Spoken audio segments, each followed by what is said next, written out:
I mean, I just think that failure is, I think failure is like the greatest gift. I think failure is like, it hurts so bad, but failure is like, is a part of life. And if you're not willing to accept that, like failure is part of it, you've got to keep failing. Anvil, the story of Anvil, you know this? I made a whole video about this. So I made a YouTube video about this. And then there's a movie called Anvil. I think it's called The Story of Anvil or something like that. Anvil was this like big hair rock band in the 80s. And they opened for like Def Leppard, you know, like 50,000 people kind of thing.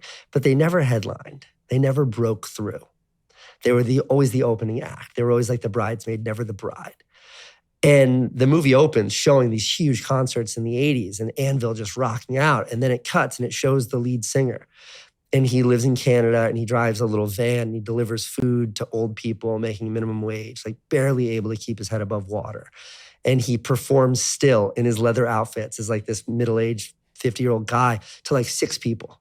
And they'll be just drinking beer and he's there giving it his all.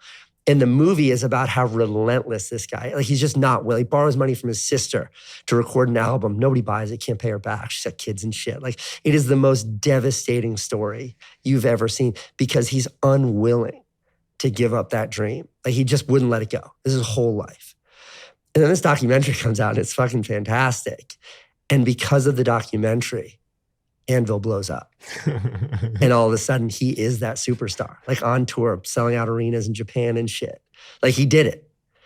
Had he given up at any point in time, the documentary wouldn't have been interesting. It would have just been another person who threw in the towel. But they made this, like a filmmaker saw this story and was like, that's crazy.